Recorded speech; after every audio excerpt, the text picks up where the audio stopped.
Olá pessoal, bem-vindo a mais um episódio nosso aqui do Pare e Pense Podcast. Faz um favor pra gente, já coloca um like aí. Mas Mel, nem gostei ainda. Tenho certeza que você vai gostar do de hoje. Hoje a gente tá aqui com o Pastor Manuel, mais uma vez, e nós vamos falar sobre finanças. Especificamente hoje sobre investimentos. Creio que o pastor vai falar mais sobre isso, mas todos nós precisamos investir o nosso dinheiro, não apenas economizar, salvar, gastar, mas também investir. Então, quando você dá um like aqui, você fala para o YouTube que isso é algo relevante, que ele deveria mandar para outras pessoas.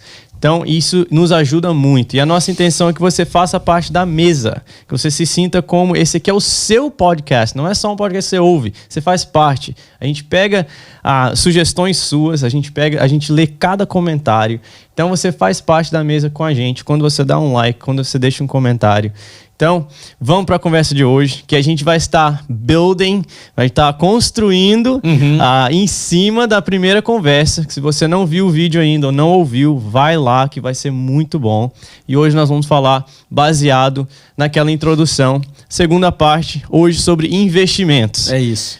É impressionante. Eu vinha caminhando ali e não falei nada com você, mas eu ia dizer para as pessoas assim, se você não assistiu não ouviu o primeiro podcast, para esse aqui agora, onde você estiver aí, para e ouve o primeiro. Por quê? Porque é uma construção, é igual você falou, você usou a terminologia correta. Né? Na primeira, nós tratamos de algumas áreas da economia ou das finanças pessoais que vão habilitar as pessoas agora a fazer investimentos. Então não adianta pensar em investimento sem ouvir o que está lá atrás. Né? Então fica o recado, você volta, ouve o outro e aí vem e ouve esse. Mas eu vou fazer um recap, eu vou fazer um resumo rápido do que nós conversamos no primeiro. Finanças é parte de uma categoria que a gente chama de ciências exatas, ou seja, não adianta 2 e 2 serão sempre 4. Nós precisamos entender muito bem sobre o nosso dinheiro. Lá em Provérbios 27 diz assim, procura conhecer o estado do teu rebanho. Ora, está falando de ovelhas, mas está falando de um ambiente agrícola, né, onde o sustento vinha do rebanho. Ou vinha da agricultura, ou vinha do cuidado com os animais. Então essa ideia de que a gente precisa saber sobre as nossas finanças. Nós precisamos saber quanto nós ganhamos. Todo mundo diz, eu sei o que eu ganho. Ok, isso é apenas uma parte. Você precisa saber quanto você ganha, você precisa saber quanto você gasta. Também sei, tá certo? Muitos dizem isso, quase todo mundo diz isso. Mas terceiro, a gente precisa ter um planejamento financeiro que a gente chama nesse primeiro início de um budget, de um orçamento familiar. O que é um orçamento familiar? É um lugar onde você contempla o que ganha e o que gasta. Mas não é só o que gasta, é o que gasta de forma bem minuciosa, bem detalhada. Por exemplo, levar em considerações coisas que a gente às vezes não pensa sobre isso. Lembra que nós falamos no primeiro? Vamos pensar no nosso caso, nós estamos aqui nos Estados Unidos. Um copo de café. Um café custa, no Starbucks custa acho que $3,20, 25 centavos, por exemplo. Mas você dá 25 centavos a mais de gorjeta, que seja. Então, R$3,50. Se você toma 2 cafés por dia, são $7. $7, 5 dias da semana, são 35. Certo? 7 vezes 5, 35. Primeira coisa pra gente saber juntar dinheiro, tem que saber matemática, né? 7 vezes 5, 35. 35. 35 num mês, se fosse de 4 semanas, seria 140. Mas para efeito de finança, a gente nunca conta um mês como 4 semanas, são 4,5. Então nós estamos falando de 140 mais 17,50. Por que 4,5? Porque são 52 semanas no ano. Então 52 semanas no ano não dá 48. Porque se fosse 4 seria 48. Está sobrando 4 semanas. Sobra um mês. É isso que as pessoas não pensam. Porque tem mês de 31, tem mês de 30, né? E tem também semanas em que na contagem o mês termina, mas está no meio da semana e não no início, né? Então, tudo isso, nós estamos falando de 157,50 centavos em dólar de café por mês. Não estou dizendo que é para ninguém deixar de beber café, mas eu estou dizendo apenas que a pessoa precisa saber. Não, eu gasto 157 de café. Não é não imaginar que aquilo não existe, porque vai aparecer. Então, o orçamento familiar, e 30 anos fazendo isso, as pessoas me dizem assim, eu sei com o que eu gasto meu dinheiro. Mateus, eu posso afirmar 95 a 98% das pessoas que eu já cuidei, e eu cuidei pessoalmente de mais de 1.050 orçamentos familiares, pessoalmente, não sabiam. não sabiam. Sabiam sim, claro. Sei o que eu pago de aluguel, sei o que eu pago, as coisas grandes. Mas, por exemplo, eu citei no outra coisa, vou repetir para as pessoas entenderem. Você tem um filhinho. Filhinho pequeno é convidado para festinha de aniversário de outros filhinhos pequenos. Só que o filhinho pequeno seu, ao invés de ter só um amiguinho pequeno, ele tem 4, 5, 6, 7. Quantas festas de aniversário você vai por ano? Ah, sei lá, vou numas 10. Você não leva um presente? Leva. Média do seu presente. Ah, $25, por exemplo. São $250 por ano. Entende? Tudo Tem Natal, você não dá presente? Dou, pra quem? Minha esposa, meu filho. Mas tem mais alguém? Sim, meu pai, minha mãe. Mais alguém? Ah, um amigo, meu pastor, que aliás é difícil sair presente aí, mas vai. Um daqui, outro dacolá. Quando você pensa nisso, Matheus, e põe em preço e divide por mês, nós estamos... Não é incomum juntarmos essas despesas que a gente chama de sazonais. As despesas sazonais são aquelas que acontecem fora do pagamento mensal. Por exemplo, mês de verão, para nós que vivemos aqui num lugar de muito frio. Você gosta de... Às vezes você vai na praia. Um dia na praia é uma mini viagem. Não acontece todo mês, mas acontece num período específico. Férias. Ninguém computa férias em orçamento. Não, mas como é que eu sei? Eu não sei quanto que eu vou gastar. Usa o que a gente chama na economia de referência base. Qual que é a referência? O ano anterior, você tirou férias? Não. 3 anos atrás, tirei. Quanto você gastou? $4.000. Ok, vamos pegar aquilo por base, vamos aplicar um acréscimo dado ao que acontece, né? Inflação, quando tem inflação ou não, o aumento natural das coisas. Vamos considerar então 5 mil? 5 mil dividido por 12, você tem que separar aquela quantia no seu orçamento. Ah, mas eu não viajo todo mês. Aí que é o ponto. O orçamento familiar, a gente gasta o dinheiro no papel.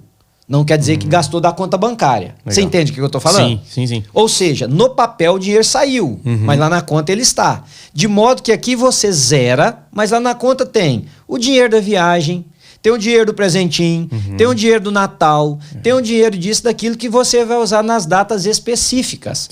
Porque um dos erros maiores que as pessoas cometem, e você presta atenção no que eu vou dizer agora, porque eu vi isso centenas de vezes. As pessoas... usam o saldo bancário como referência. Se tem dinheiro na conta, eu tenho dinheiro. Não. Às vezes você tem dinheiro na conta e não tem dinheiro. Porque aquele dinheiro já foi gasto no papel. Ele só não saiu da conta ainda.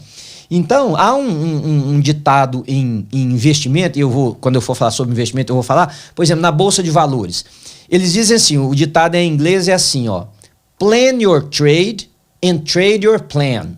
Planeje, o trade é a compra e venda de ações, né? Então planeje o que você vai fazer e faça o que você planejou. Só. Esquece as outras coisas. Porque quando eu for falar sobre investimento, eu explico isso melhor. Então, o orçamento familiar é assim. Eu olho na minha conta bancária, eu tenho lá $800, mas eu não tenho $800. Às vezes eu só tenho 100. Às vezes eu só tenho 160 daquele, porque os outros estão comprometidos. Com o quê? Com o gasto que eu fiz no papel. Legal. E esse é um processo, e eu voltei a estudar uma área que eu tinha estudado muito tempo atrás, que é a parte emocional das finanças. Durante anos eu estudei isso, depois eu parei, agora eu voltei. Por quê? Porque é uma disciplina emocional. Você precisa olhar para sua conta bancária e entender que aquele dinheiro não é seu. E muita gente não aguenta. Né? Olha, fala, eu tenho dinheiro, eu vou gastar. Não é assim. Então, voltando rapidinho para fazer esse apanhado, é preciso a pessoa fazer. E qual que é o outro passo? Porque nós estamos vindo assim, né? O outro passo é, depois que você sabe o que você ganha com o que você gasta, está sobrando ou está faltando? Porque se está faltando, nós temos o que a gente chama na economia de déficit. Então, nós temos que cortar gastos. Sim. Se nós temos sobrando, nós temos o que a gente chama de superávit. Ou seja, esse aqui está sobrando, nós podemos investir então. Não investir direto, nós podemos economizar para depois investir. Porque aí o próximo passo é economizar. Economizar não é a mesma coisa de investimento. Eu tive um professor que ele dizia sempre assim, você pode economizar a vida inteira e morrer pobre ou uma pessoa muito simples. Por quê? Porque você imagina o seguinte, Matheus, você pegou $1.000 lá quando você tinha 13 anos de idade, alguém te deu $1.000 de presente. Você pegou aquilo, botou num cofre E hoje, você tem quantos anos hoje, Matheus? 30. Então, você tinha quanto que eu falei? 13. Então, quantos anos se passaram? 17. Ok? 17 anos depois, você abre aquele cofre. Quanto você tem lá dentro? $1.000. $1.000. É. Só que ele não vale, ele é 1.000. Continua sendo 1.000, mas ele não representa mais o mesmo tanto da época, porque teve inflação. Quando eu cheguei aqui nesse país, eu comprava um galão de leite por 89 centavos. Uau. 89. Hoje eu não bebo leite, mas não sei quanto tá um galão, mas quanto que tal? Você tem 3 e tanto. Pois é. Gasolina eu abasteci muitas vezes a 69 centavos de dólar, 72. Uau. Hoje eu abasteci meu carro essa semana, paguei 4,60, parece, 4,59, uma coisa assim. Então, você tá vendo? Só juntar o dinheiro não quer dizer que pode, inclusive, prejudicar a pessoa. Porque os $1.000 hoje, embora sejam 10 notas de 100, elas não representam o que representava lá atrás. Então, economia é um passo importantíssimo. Mas o que tira a pessoa da situação econômica que ela está e abre portas de prosperidade, de crescimento financeiro para ela, chama-se investimento. Que é onde nós vamos tentar concentrar hoje um pouco. Mas eu quis fazer essa abertura. Você acha que ficou claro? Muito. Eu queria fazer uma pergunta para o senhor. Porque muitas vezes as pessoas pensam assim, ok, então olhei, vi onde estão minhas finanças, vi quanto que eu gasto, quanto que eu tenho no final, por exemplo, né? Aí a pessoa pensa, não, mas eu não posso investir isso aqui. Tem algum outro passo antes de começar a investir? Tipo um fundo de segurança? Vou falar agora. Vou falar agora. No início, quando eu comecei a entender que a parte emotiva das pessoas era o meu maior inimigo em ajudá-las a ficar bem, eu criei um sistema que não é um sistema que eu criei, eu adotei de outras pessoas, que é o que a gente chama do sistema de envelopes. Então, eu pensava assim, a pessoa tá vendo, tem dinheiro na conta, tá gastando. Aí eu ia sentar com você e com a Nelly e eu trazia 15 envelopes. Aí eu dizia assim, Matheus, escreve aí, presente de aniversário. Todo mês eu preciso ver nesse envelope $15, tá? Porque você precisa no final do ano de 175, então eu preciso que coloque aí $15, ou um pouco mais, ou um pouco menos, enfim. Você colocava lá. No meu outro encontro, eu queria ver se tinha 30 ali. Aí, onde nós vamos pegar esse envelope? Vai guardar isso num cofre, alguma coisa, porque tem dinheiro em tudo. Tem um envelope chamado férias, tem um envelope chamado presentes de Natal, tem um envelope chamado presentes dos amiguinhos do Elijah, tem um envelope para cada coisa. Porque aí a conta bancária realmente ficava com o valor que era o que a pessoa tinha. Deu para entender? Sim. Só que esse negócio do envelope é perigoso, a gente perde envelope, a pessoa entra na casa dos outros, rouba envelope, sei lá, então. Então, a conta bancária é o envelope. Na verdade, elas são vários envelopes. A pessoa precisa ter o controle emocional de entender que não tem lá aquela quantia, né? Dessas quantias, um envelope que eu criei, um menino aqui da igreja até que deu o título, porque eu chamava de fundo de emergência. Aí o menino aqui da igreja falou assim pra mim, pastor, fé, ó, esse envelope vai chamar fé. Ele fez esse curso comigo uns 20 anos atrás. Fé, porque fundo de emergência, né? Sim. O que é o fundo de emergência? Fundo de emergência é o que o nome diz. É uma quantia que a gente separa para despesas inesperadas. Mas um tênis novo não é fundo de emergência. Não. Isso é querer. Fundo de emergência é quebrou o aquecedor. Você precisa, no frio você não vai aguentar. Sei lá, estourou o pneu do carro. Então, fundo de emergência. Primeira coisa que eu levava as pessoas nos meus primeiros cursos era, a gente calculava quanto que você, por exemplo, e a Nelly precisariam para um fundo de emergência. Como é que eu calculo isso? Baseado no seu estilo de vida, no que você ganha. Uma pessoa que ganha $500 mil por ano, ele tem que ter um fundo de emergência mais alto. Por quê? Porque ninguém que ganha $500 mil mora num apartamento de 2 quartos. Então ele tem despesas maiores, entende? Sim. Então não é que eu tô olhando quanto que a pessoa ganha. Não, cada quantidade de dinheiro vai com um lifestyle, com um estilo de vida. Algumas pessoas ultrapassam para um lado e para o outro, mas geralmente estão baseado no que você ganha, a Nelly ganha, no onde que vocês moram, que estilo de vida que vocês têm, eu ajudo a entender qual que deve ser o valor do fundo de emergência. Tudo isso eu trato nos cursos de finanças. Aí quanto tempo a gente precisa fazer esse fundo de emergência? eu dava para as pessoas um tempo recorde. E foi uma das coisas, Matheus, que eu mais consegui ajudar pessoas e mais me senti realizado. Porque pessoas que eu diziam assim, você precisa de $1.000 de fundo de emergência. Não tenho como juntar $1.000 em... Quanto tempo o senhor vai me dar? 3 meses. Não, mas nunca. Você vai conseguir. Aí eu começava a dizer pro cara, o que você tem lá que a gente pode fazer um yard sale? Uma venda assim, né? Legal. Ah, eu sei lá, teve uma mulher que eu ajudei ela a vender 60 pares de sapato usado que ela tinha. Ela tinha 122, só pra você ter ideia. Pares de sapato. E eu já vi coisa que você não tem ideia. Uau. Já vi uma mulher com quase 50 bolsas. Falei, escuta, pensa comigo. Ela falou, pastor, mas você não é mulher quer diferente. Ok, não sou mulher, good, vamos tirar isso do caminho. Agora, quantos tipos de bolsa precisa, pelo amor de Deus? 15, ok, vamos pegar um número grande. 15 tipos de bolsa. Pronto, vamos vender o resto. Botei para ir vender. O que mais? O que você sabe fazer? Ah, eu sei fazer trabalhos manuais. Faz alguma coisa e vende. Mateus, às vezes, tudo que precisa é começar a apertar o parafuso e dar criatividade e ajudar para as pessoas entenderem que elas têm mais do que o que elas imaginam ter. E que elas podem. Então, fizemos o fundo de emergência? Ok, vamos fechar e vamos guardar esse fundo de emergência. Isso aí chama-se fundo de emergência. E ele é tão importante que ele não vai tocar no da economia e, consequentemente, no do investimento. Porque se acontece, estoura o pneu do seu carro, você tem que ir onde tiver dinheiro, que é uma emergência, você não pode ficar sem carro, né? E nos meus cursos eu ensino as pessoas a viverem sem dívidas. Então não quero que você vai fazer uma dívida. Então nós vamos tirar esse dinheiro. Se você tem um fundo de emergência, sai de lá. E toda vez que o fundo de emergência é utilizado, a gente interrompe, presta atenção você que está me ouvindo. Toda vez que o fundo de emergência é utilizado, a gente interrompe o processo de economia e de investimento para repor o fundo de emergência. Excelente. Entendeu como que é? Sim. Então você está economizando mais a Nerely para comprar um apartamento. Ok? Nós estamos economizando e estamos investindo. Mas você usou o fundo de emergência. Aquele mês a gente para aqui e repõe ele o mais rápido possível. Se você conseguiu repor em 3 semanas, 2 semanas, a gente vem para cá. Se for um mês, a gente vem para cá. Legal. Sempre tem que ser em tempo recorde, porque senão as pessoas acostumam.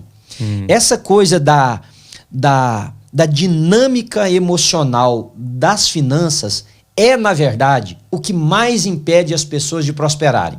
Não é porque ganha pouco, não é porque não tem um bom emprego, é a parte emocional. Por isso que eu voltei a estudar e agora já saiu tanto material novo, eu estou imerso nisso novamente. Legal. Porque eu estou mais convencido do que nunca. A parte mental é o maior empecilho para que as pessoas melhorem de vida. Investimento é absolutamente certo, isso que eu vou dizer.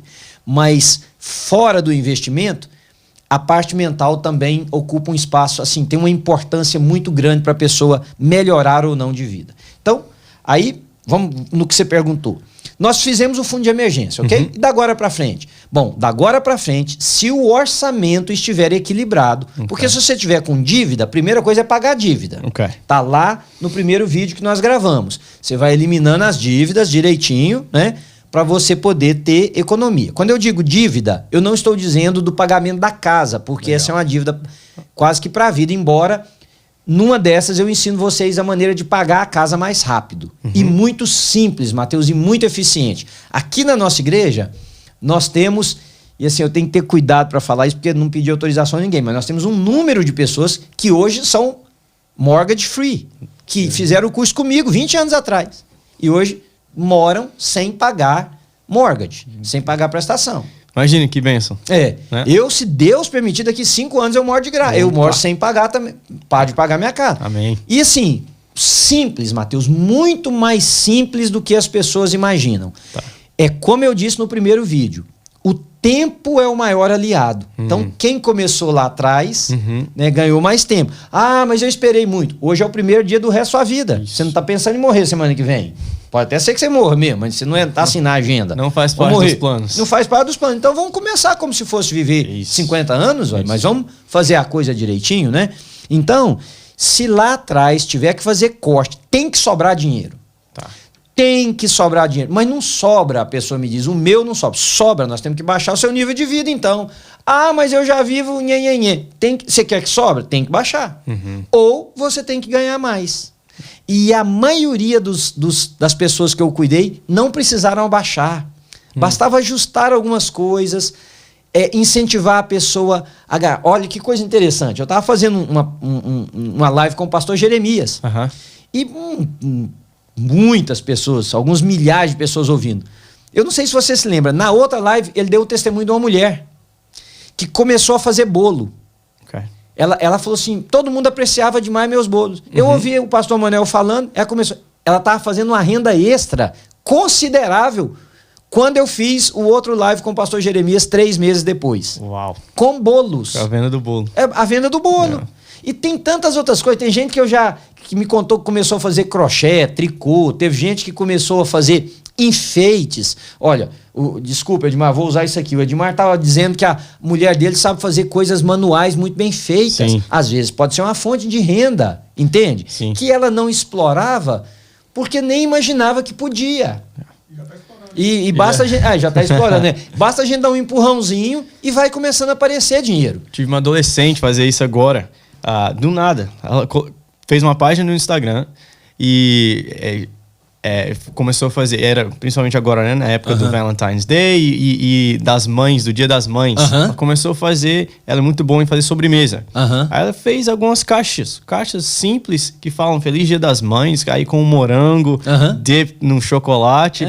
E vendeu muito. Ela falou, Matheus, eu tive que passar a noite toda fazendo. Uma adolescente. Para cumprir as ordens Para cumprir as ordens. E aí isso trouxe um income bem significativo para a casa dela. E você sabe o que mais que isso traz, Matheus? Isso traz um despertamento emocional para ela de que eu posso fazer outras coisas. Abre a parte de empreendedorismo da mente, dá percepções diferentes. Por exemplo, o Pedro, meu filho, eu ensinei para ele uma coisa simples. Falei, filho, cata as moedas que tiver em casa. Você achou uma moeda dando sopa, ela é sua. Pega a moeda e bota num vidrinho. Várias vezes eu fui vender as moedas do Pedro que eu trouxe 180, 150 dólares para casa e entregava para ele. Porque juntava as moedas da casa. Existem muitas coisas que podem ser feitas. Eu tenho um lema comigo, eu vou compartilhar com vocês. E aí você pensa na sua forma. Por exemplo, eu compro um telefone novo. O que eu faço com o meu telefone velho? Ou eu dou ele para alguém que precisa, ou se é uma coisa que eu não acho ninguém que precisa, eu vendo. Aí as pessoas me dizem assim, mas o que vale vender por 20 dólares? Vale 20 dólares. Sim, que você não tinha. Que eu não tinha. Então, se eu tenho um presente que eu ganhei, que eu não estou usando, eu vendo. Se eu posso dar, eu dou. Se é uma coisa que eu quero fazer alguém feliz com aquilo que eu ganhei, eu faço. O que eu estou dizendo é o seguinte, existem maneiras de você trazer um recurso extra caso você queira. E eu não estou falando de avareza, porque a avareza vem do demônio. Estou falando de pessoas liberais, de pessoas generosas, de pessoas que vivem sabendo que o único tempo que nós temos para viver é esse. Essa vida não tem segundo tempo, é aqui, é agora. A gente tem que ter prazeres. Inclusive eu falo sobre mini aposentadoria, sobre prazer na vida financeira, enfim. Aí, Médio, a gente, depois de fazer o fundo de emergência, nós equilibrarmos o orçamento, o que nós vamos fazer? Economizar. Então, por que tem que economizar primeiro? Porque quase todo investimento todo investimento que dá retorno, né, precisa de um valor. Não pode ser 10 dólares, 50 dólares, tem que ser um valor maior. Então a gente vai economizar para investir. Tá claro até agora? Muito. Alguma pergunta aí que você acha que pode ajudar as pessoas? Pastor, eu acho que muitas pessoas podem ter essa dúvida.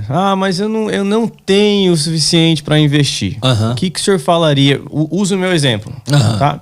Um pai, uma mãe e um filho. Tá? A gente tem o nosso mortgage. A gente não sobra muito dinheiro no final do mês. Tá? Mas a gente quer começar a investir. Temos o fundo de garantia, de emergência, como o senhor falou. Quanto o senhor falaria que a gente precisa para começar a investir, ou em que área a gente começa a investir? Excelente pergunta. E eu devolvo uma pergunta porque ela é provocativa. Quanto que você precisa para investir? As pessoas se enganam, Matheus. Depende. Bom, eu quero comprar uma casa. Ok, você precisa de mais. Ok. Mas se você quer comprar uma ação da Apple, por exemplo, você precisa de menos. Sim. Se você quer comprar uma cryptocurrency, você precisa de menos. Então, investimento não necessita de muito dinheiro em todos os casos. É claro, cada quantidade habilitará a pessoa a investir em uma área. Mas há sempre uma área para começar. Por exemplo, um investimento que quase ninguém pensa. Você tem um filho. Você imagina que o seu filho vai fazer faculdade? Sim. É um desejo seu, não é? O que depender de você e da Nerly, vocês vão se esforçar para isso. Quando eu falo para pais assim, vamos começar a fazer um investimento? Vamos. Vai chamar universidade. Ah, mas isso não é investimento, isso é pro meu filho. Ah, tá. E quando ele for, quem vai pagar essa conta? Quem vai pagar a conta? É o Elijah? Não, é você. E a Nerly. Que vocês vão ter que ajudar com gasolina pro carro, porque ele não tem como. Vocês vão ter que ajudar com comida. Vocês vão ter que ajudar com roupa, vocês vão ter que ajudar com livros, com despesas. Então, é um investimento. Porque se você investe agora, lá na frente você tem para pagar. E se o seu filho ganha bolsa, você pode usar o que sobrou lá, o superávit, para talvez dar um carro para ele, para talvez dar de presente para ele começar a vida dele, ou para você pegar de volta para vocês, se for o caso. Então, por exemplo, chama 529 aqui em Massachusetts, o plano que é de investimento escolar. Um 529, você começa com $1 por mês, se você quiser, $10. No caso do Elijah, que está pequenininho, se você e a Nerly começarem com $20 por mês, ou 25, mais do que suficiente. Agora, sem te expor a nada, você não consegue investir $25 por mês? Sim.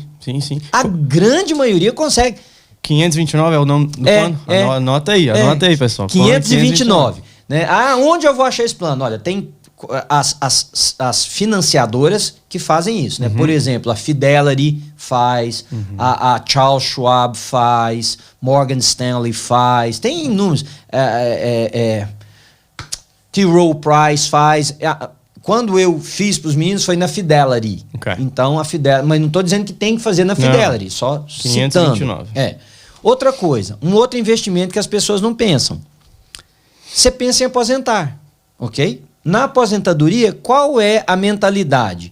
É que eu não preciso mais da força do meu braço para eu sobreviver, ou seja, eu não preciso produzir com o meu físico o que eu necessito. Ora, se eu não preciso produzir, esse dinheiro tem que estar vindo de algum lugar. De onde que ele vem? De investimentos. É do aluguel de uma casa, é de um retorno nas ações que você investiu, é numa aposentadoria privada que você fez, né? Então, pronto. Vamos pensar numa aposentadoria privada. Você está com 30 anos. Quanto mais cedo você começar, melhor. Então, existem vários tipos de aposentadoria. Aqui nos Estados Unidos, tem uma que chama IRA, Individual Retirement Account, IRA. Né? E tem uma que chama Roth IRA. Qual é a diferença? Uma é pre-tax, é antes de você pagar os impostos. A outra é tax deferred. Você deixa para pagar os impostos quando você estiver na época de aposentar. Comece. Você que está assistindo, está ouvindo a gente, comece um plano de aposentadoria. Ah, mas eu já pago o Social Security. Excelente. Só que é mais um.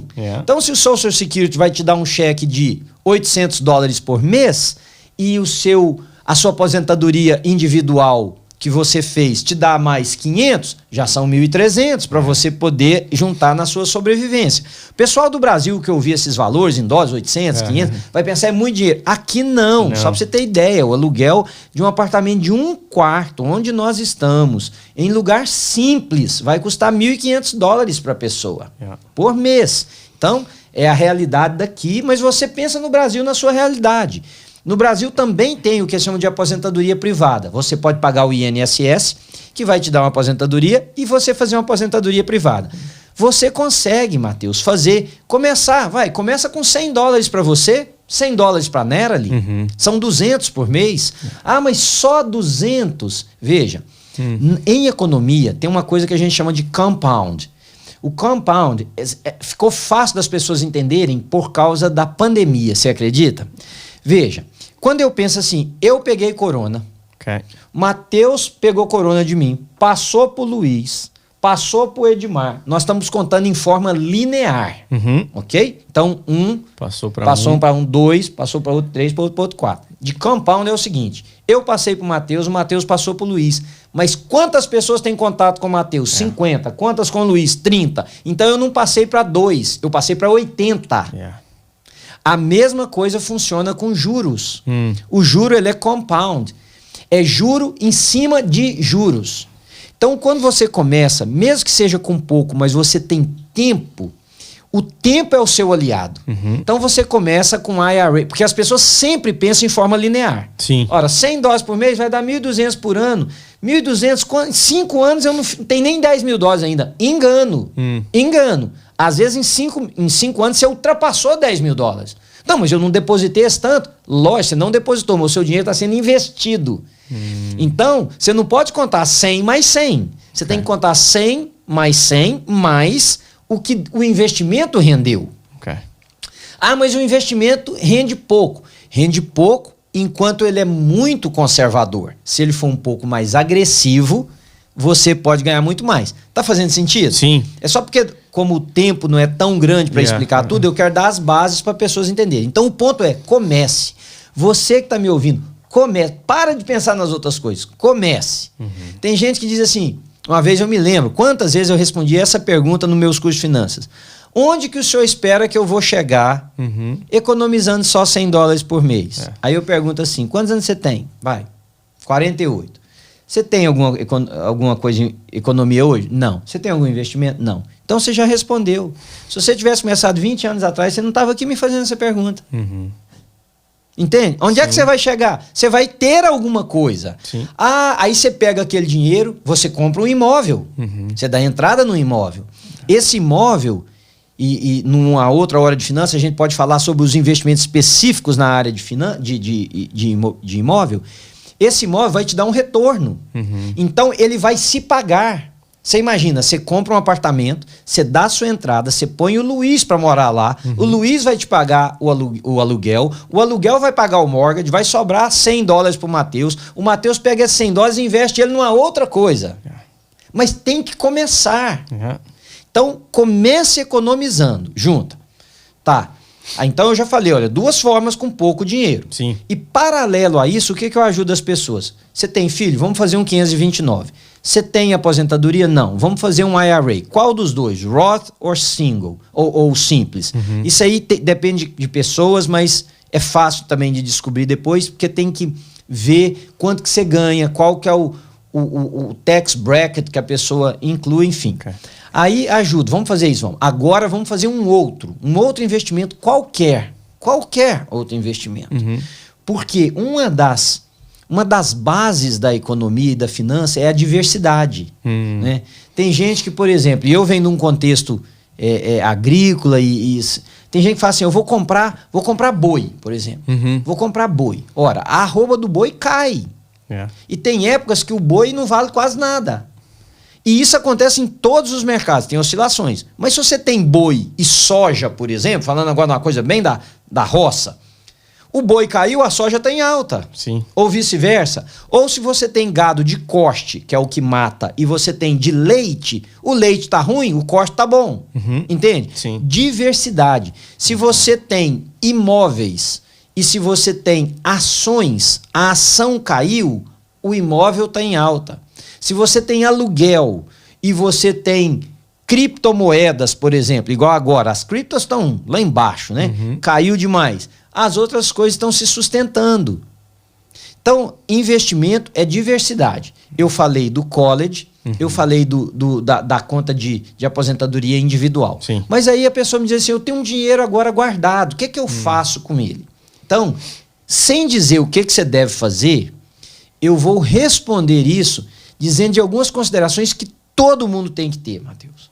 Cada pessoa lida com dinheiro de forma emocional. O avarento, ele não parou para pensar ainda que ele vê o dinheiro de forma emocional. Ele pensa, eu vou perder o que é meu. Eu quero ter isso aqui. O que é isso? É sentimento. Não é amor. É um sentimento muito deturpado, mas é sentimento. O investidor tem que conhecer os seus sentimentos. Tem gente que investe, por exemplo, eu já investi para centenas de pessoas na Bolsa de Valores. E eu invisto, a pessoa fica me ligando de 2 em 2 horas. Pastor caiu, pastor subiu, pastor tá no meio, pastor isso, pastor aquilo. Pelo amor de Deus, você vai morrer com esse negócio aí. Entende? Então a pessoa tem que entender o que eu digo. Meu perfil de investidor. Primeira coisa, traça seu perfil. Primeira coisa, eu tenho muito tempo ou eu tenho pouco tempo? O que você quer dizer com isso? Teoricamente, eu tenho menos tempo de vida que você. Teoricamente, você tem mais tempo que eu. Então, é isso que eu estou me referindo. Sim. Você é mais jovem, você é mais velho. Ok? Esse é o seu perfil de investidor. Segundo, tolerância de risco. E tolerância de risco tem 2 subdivisões. Uma, a idade. Se eu perder tudo e tiver que recomeçar, o tempo para mim é menor do que para você. Então, minha tolerância de risco por idade tem que ser menor. Mas, às vezes, emocionalmente, eu consigo correr mais risco que você. Então, o segundo fator pode ser mais alto. O que quer dizer isso? Que eu vou aplicar o meu dinheiro em empresas que correm maior risco, mas que dão mais retorno. The greater the risk, the greater the rewards. Né? O maior o risco, maior a recompensa. Por isso que o pessoal fala que a caderneta de poupança não dá nada. Lógico, ela é garantida. Se você vem cá e me pede um dinheiro, você fala assim, pastor, eu quero te emprestar um dinheiro. Se você não me conhece, eu vou falar, tá, o que você quer de juro, Matheus? Você vai querer um. Porque a chance de eu te dar o canto. Agora, se você me conhece, confia em mim e tudo, você abaixa bastante o juro, porque é muito seguro. Isso vale para tudo na vida. Então, nós estamos traçando o perfil do investidor. É muito importante. Tempo, né? A capacidade de risco, tolerância de risco. Porque tem gente que investe e fica... É igual galinha chocando o ovo. Ele fica em cima do negócio o dia inteiro. Tem investimento que você tem que pôr lá e virar as costas. Que você investiu. Esquece. Deixa lá. Ah, mas tá subindo, tá caindo, tá subindo, tá caindo. Deixa quieto. É o tempo que vai fazer o trabalho dele. Mas não tem a hora certa de entrar e a hora certa de sair? Tem. Mas não é para esse tipo de investidor. Esse investidor é o que a gente chama de short-term investor ou day trader. A pessoa que faz as transações no dia ou investimentos a curto prazo. Eu estou pensando em investimento, no mínimo, a médio ou longo prazo. Tá? Então, aí, nesse conjunto, nós temos uma pessoa que vai ficando bem financeiramente, Matheus. Porque é um pouquinho daqui, é um pouquinho dali, é um pouco do outro lado, que no final vai dar à pessoa um retorno muito bom. Legal. Tá ficando claro? Muito, muito. Só que para a gente sustentar e aumentar isso, nós temos que voltar lá no orçamento. Por quê? Vamos supor que a pessoa ganhava 2.000 por mês e gastava 1.800. Então ela tinha 200 para investir. Vamos tentar aumentar o ganho para ter mais para investir? Ou será que é possível fazer um corte aqui, se não tiver jeito de ganhar mais, para investir mais? Porque quanto maior o seu volume de investimento, maior o seu retorno. Né? Agora, eu lembro as pessoas sempre, Matheus, porque o ser humano é assim. Uma vez, vou contar isso para explicar. Uma vez eu fui fazer um curso de finanças muito caro, que uma pessoa, uma companhia que eu ajudei, e eu nunca cobrei nada de ninguém, como presente, eles me deram um curso de finanças que custou, acho que na época, uns $6.000. 5 mil, pouco, $6.000. Aí eu fui fazer o curso. Entre os palestrantes do curso estava um homem judeu, muito, muito, muito rico. E, embora ele seja judeu, ele não é praticante, então a religião judaica para ele é só uma referência familiar. Mas num determinado momento do curso ele falou assim, olha, deixa eu explicar uma coisa para vocês. O livro dos judeus diz que a generosidade faz prosperar, né? A Bíblia fala que a alma generosa essa prosperará. Eu não sei da vida de nenhum de vocês, ela apontou assim para a classe, mas você precisa encontrar uma forma de ser generoso. Aí ele usou essas palavras, eu fiquei assim, embasbacado. Ele falou assim, dá o seu dízimo, porque a palavra dízimo em inglês é muito específica, né? Dá o seu tithe, dá o seu dízimo, dá uma oferta, ajuda uma ONG. Ele falou desse jeito, ajuda uma NGO, ajuda o hospital da sua cidade. A pessoa que não aprende a dar não vai prosperar financeiramente. E nós estamos falando de um homem que não tinha ligação religiosa nenhuma. Eu sou pastor, a base da minha compreensão de finanças é a palavra de Deus em primeiro lugar. Então, o que nós estamos construindo aqui, nós estamos construindo em cima da generosidade, do melhor é dar do que receber, do auxílio ao próximo, entende? Sim. De maneira nenhuma o sucesso financeiro pode preceder essas coisas, porque aí seria a ruína absoluta. O que adianta o homem ganhar o mundo inteiro e perder a alma, né? Louco. O que você está juntando aí fica para quem? Então nós precisamos, nós que somos cristãos, vocês que estiverem me ouvindo, que forem cristãos, nós precisamos pensar na temporaneidade da vida, nós precisamos pensar na prestação de conta que nós vamos ter com Deus, inclusive sobre o que fizemos com os nossos recursos. A espiritualidade, ela direciona muito mais os nossos investimentos do que qualquer coisa. Vou te dar um exemplo. Aqui nos Estados Unidos agora, legalizou-se o uso de maconha para diversas cidades. Bom, então o estoque de maconha subiu. Eu vou comprar maconha? Estoque de maconha? Não. Mas por que é um investimento? Mas é um investimento em uma área que eu não aprovo, que eu não acho que é ético, que eu não acho que é moralmente correto, que eu não acho que é biblicamente correto. Então não vou pôr meu dinheiro. Mas vai te dar retorno. Não, mas é exatamente porque a espiritualidade é a base da minha formação, tanto para pensar em dinheiro quanto para investir. Imagina que uma indústria farmacêutica está produzindo um gás que, se usado na guerra, pode matar milhares e milhares de pessoas. Você vai comprar ação dessa empresa? De jeito nenhum. Se você comprar, cai por terra tudo o que você declara crer. Você até pode, mas você não pode continuar dizendo que você crê na mesma coisa, porque isso aqui contraria esses princípios, né? Então, por exemplo, áreas de investimento. Você quer perguntar alguma coisa? Eu estou indo... Não, continua aí. Áreas de investimento. A gente pode... muitas pessoas me perguntam, a criptomoeda. Criptomoeda é uma coisa que fez gente ganhar milhões em 1 hora, 2 horas, ok? Mas as pessoas precisam entender que tem uma razão pela qual isso acontece. É o investimento mais volátil que existe no mercado. Do mesmo jeito que ela fez alguém ganhar milhões em 1 hora, fez perder milhões em 1 hora. E lança-se milhares de criptomoedas a cada hora, Matheus. É uma coisa impressionante. Você pode criar uma criptomoeda. Uau. Eu posso criar uma criptomoeda. Não sabia. Qualquer um de nós podemos criar. Claro, tem, né, seguir alguns processos, mas não é difícil. Tem um irmão nosso aqui da igreja criando uma. Okay. Não é difícil, absolutamente. Mas o que acontece? Essa criptomoeda, pessoas criam e usam estratégias para que eu, que sou um investidor do lado de cá, que não conheço quem criou, que não sei nada, acho que é uma moeda que está crescendo muito, mas na verdade são parceiros dele inflando a moeda para pessoas como eu e você entrarmos e comprarmos, e depois eles retiram tudo que é deles, a moeda não vale nada, a pessoa perde da noite pro dia. Então, o que eu aconselho? Se a pessoa for mexer com cripto, leia antes, conversa com alguém que entende e invista no que for mais sólido. Sim. O Bitcoin caiu $16.000. Estou falando o valor em dinheiro, né? Porque em porcentagem ela caiu $16.000 nos últimos 40 dias. E mesmo assim continua custando 30 e tantos mil dólares uma única moeda, né?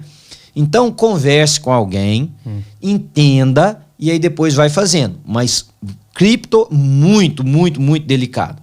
Mercado de ações, mais fácil. Você pode fazer por você mesmo, você pode fazer através de um investidor, você pode fazer através de uma Fidelity, de um Charles Schwab da vida. Você entra... O que é um fundo de investidores? Eu, você, o Luiz, o Edmar, temos dinheiro, mas nós não sabemos lidar com isso. Aí tem o Joaquim que fala assim, eu sei. Então a gente bota o dinheiro na mão do Joaquim, esse fundo vai chamar Fundo 4x4. E ele vai investir esse dinheiro. É isso que essas grandes empresas fazem. Elas têm o que é chamado de hedge fund, que é esse aglomerado de dinheiro, e tem os managers desses funds, que geralmente são economistas muito bons, que investem o dinheiro. Claro, eles ganham uma comissão e repassam os lucros, que nesse caso é chamado de dividendos, para as pessoas que entraram. Certo. Então você fala assim, eu não entendo nada de mercado de ações. Abre uma conta num lugar desse e entra num fundo, por exemplo.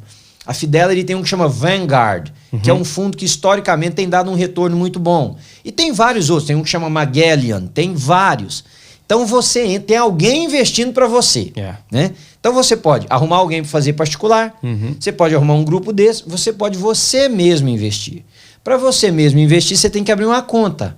Né? Então você vai em alguma plataforma que permite fazer trading, como por exemplo o Ameritrade, ou Robinhood, ou várias outras. Você abre lá uma conta e aí você abre na sua frente todas as ações do mundo. Eu quero comprar uma ação da Ford. Você vai lá e clica quantidade de ação que você quer, quanto de dinheiro você tá disposto a pagar lá, clica, comprou, aquela ação é sua. Legal. Você vai vender na hora que você quiser, você vai observar o mercado e tal. Então, sem entrar nos detalhes por causa do nosso tempo, existem essas outras maneiras. Tem certificado de depósito bancário, que no Brasil chamava de CD na minha época, eu não sei se ainda chama.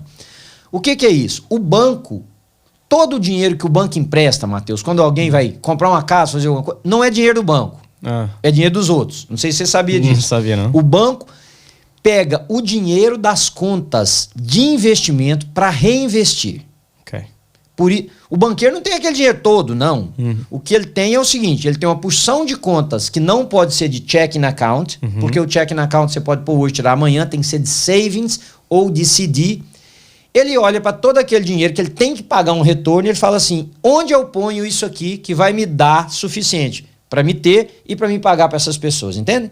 Então o certificado de depósito oferece uma taxa um pouquinho maior do que a poupança. Mas como ela também é muito segura, ela não vai oferecer muita coisa, mas é uma opção, né? Então eu falei já de poupança, eu falei do 529, que é a aposentadoria das crianças, falei da conta de aposentadoria individual, né? Falei agora desses investimentos na Bolsa de Valores. Agora, se você tem um pouquinho mais, comprar um imóvel é sempre seguro. Mas em 2008 caiu.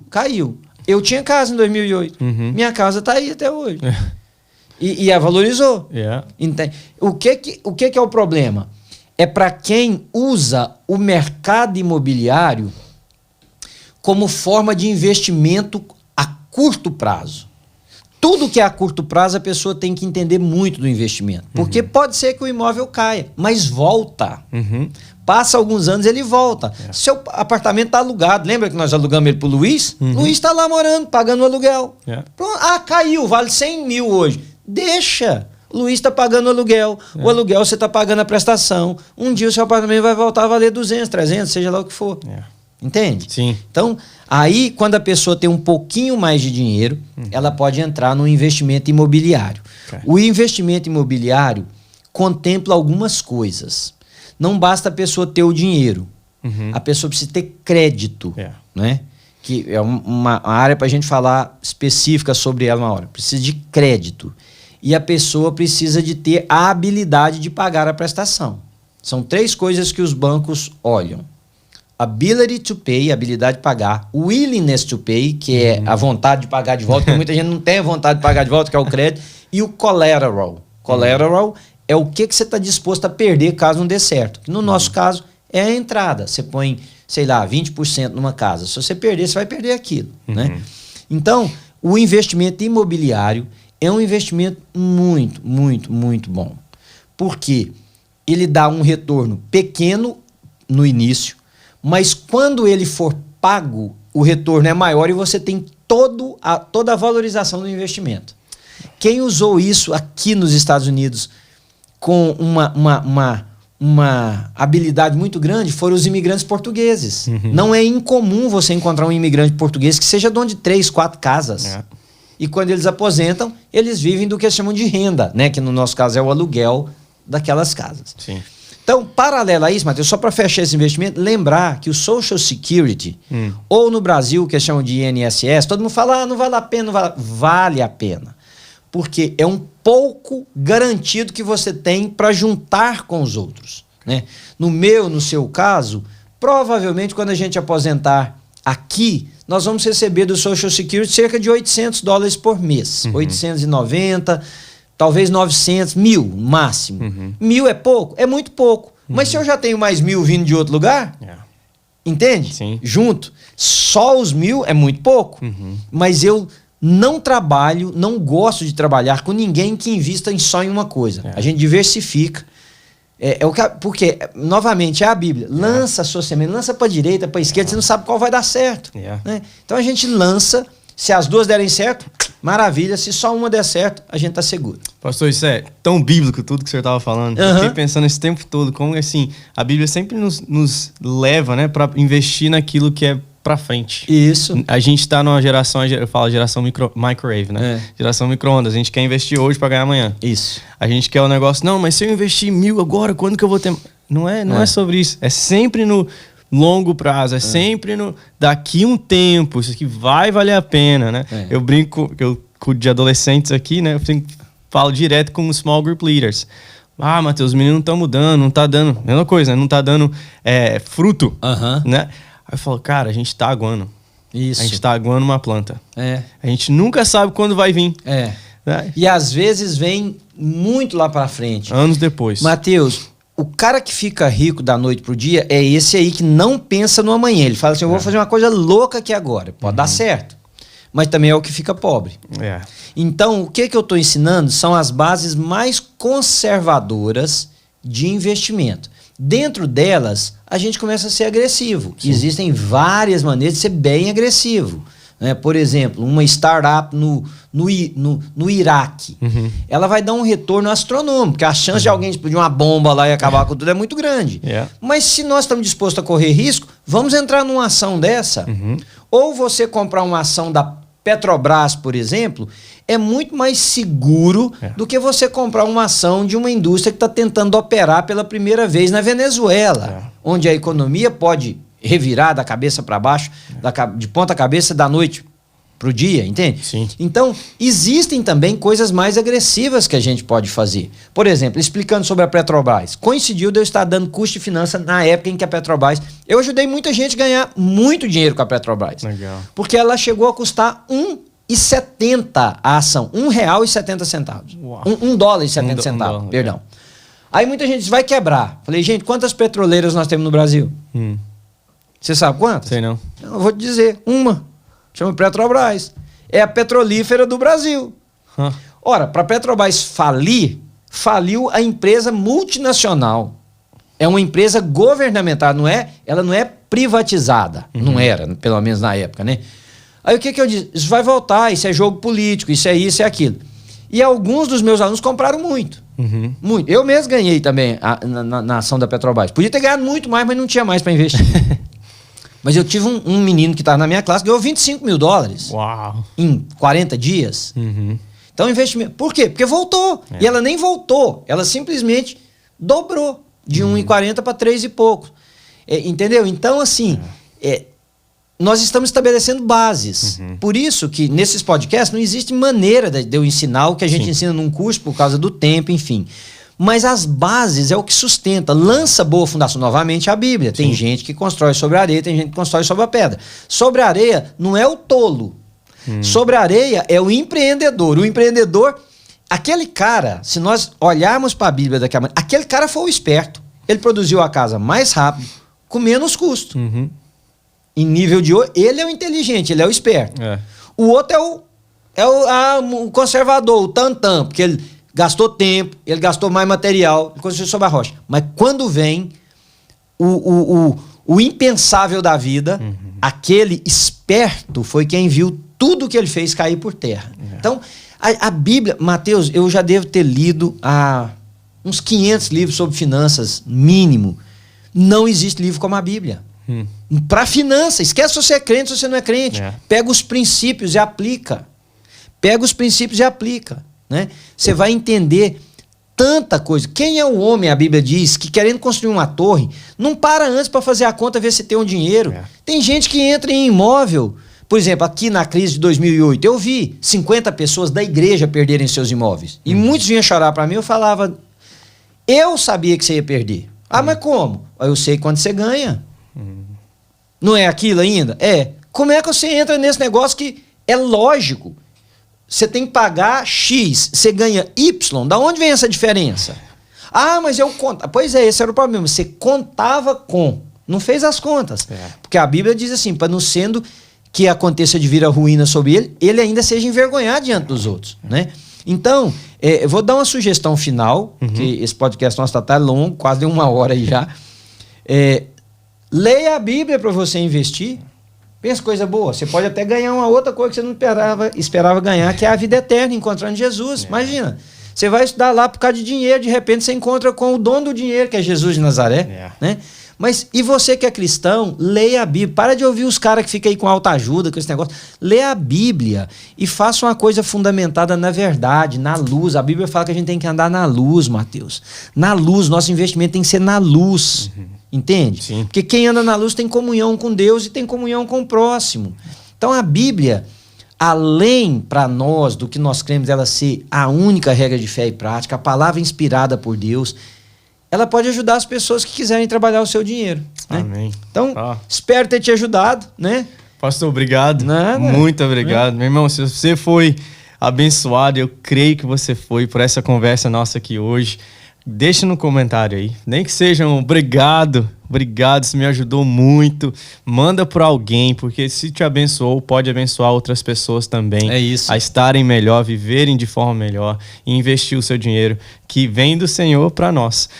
Que Deus abençoe a sua vida e a gente se vê no próximo episódio.